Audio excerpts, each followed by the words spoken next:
आपने कहा जैसे रावण एक राक्षस है, कंस एक इंसान था, तो कली भी कोई एक ऐसा इंसान होगा? नहीं। सतयुग, त्रेता, द्वापर, इन तीनों में एक एक दो दो राक्षस हुए, पर कली तो क्या पूरा युग है, कल युग, और उसमें कली ही प्रधान राक्षस है। तो इसका मतलब अकेला कली नहीं है, कल युग तो पूरा युग है, और इस युग में जो भी है वो सब, अगर इस कमरे में 5 लोग बैठे हैं तो कली को एक्टिवेट होना होगा तो पांचों में ही एक्टिवेट हो जाएगा, बन गए 5 राक्षस। ये पांचों कलयुग हैं, पांचों कली हैं। तो कली कोई ऐसा नहीं कि जैसे दशानन की तरह कोई आएगा भगवान राम से युद्ध करने के लिए, कंस जैसा कोई आएगा कृष्ण से युद्ध करने के लिए। कली तो ठाकुर जी जहां नजर घुमाएंगे ना, कल की भगवान, वहीं उनको कली दिख जाएगा। बोले ये घूम रहा गली में, ये घूम रहा उस घर में।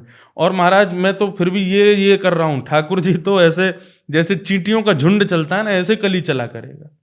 जब कली का अंत होने वाला होगा, भगवान कल की पधारेंगे, तो लगभग सब लोगों के अंदर कलयुग दिखाई देने लगेगा। तो सबको मारेंगे फिर कल की? वो तो फिर उसी प्रकार होगा सबका वध। ये सप्त चिरंजीवी भी ना जाने कितने रूप धारण करके आएंगे, और फिर ठाकुर जी भी कहाँ कहाँ से कैसे कैसे करेंगे, वो सब होगा अंत।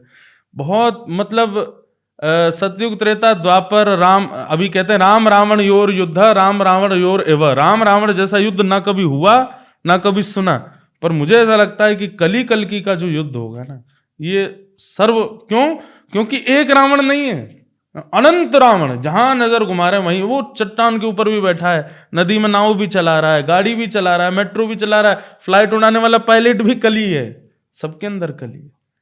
तो कैसा होगा इस पर तो कोई मूवी डायरेक्टर भी डिसाइड नहीं कर सकता कि मैं पिक्चर कैसी बनाऊंगा। क्यों? क्योंकि एक कल की भगवान और चारों तरफ कली।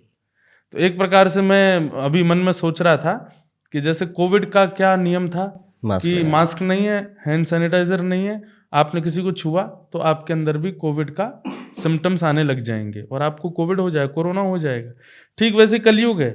अगर आपके पास भजन मार्ग नहीं है, आपके पास में संत कृपा नहीं है, आपके पास में मेडिटेशन नहीं है, भगवत स्मरण आप नहीं करते हो, ये सारे प्रोटेक्शन आपके पास नहीं, तो कली आपके अंदर भी एक्टिवेट हो जाएगा। कली कोई विकराल विशाल या कोई बहुत भयानक राक्षस जैसे दिखना, आपके मेरे जैसे दिखेगा। अच्छा, कलयुग की एक और बड़ी विशेषता है कि सतयुग, त्रेता, द्वापर में पता चल जाती थी कि ये राक्षस है, कली में पता नहीं चलता कि ये राक्षस है। यहाँ पे दिखेगा वो संत जैसा, दिखेगा वो वैष्णव जैसा, दिखेगा अरे कितना सीधा, इसका स्वभाव कितना अच्छा है। कली का यही तो स्वरूप है कि वो दिखाता बहुत सरल है अपने आप को, लेकिन अंदर से कुछ भी कर सकता है। तो ऐसा कली हो। आपने ऐसे कहा कि जो कल की अवतार है इनका कोई बचपन नहीं होगा, जैसे हम राम कथा सुनते हैं, कृष्ण ऐसा कथा मैंने सुना है गुरुजनों से कि वो केवल प्रकट होते ही सीधे युद्ध भूमि में कूद पड़ेंगे। तो हमें लग रहा है सतयुग वालों को नई कहानियां सुनने को नहीं मिलेंगी। हाँ नहीं, वो हम लोगों की ही सुन लेंगे।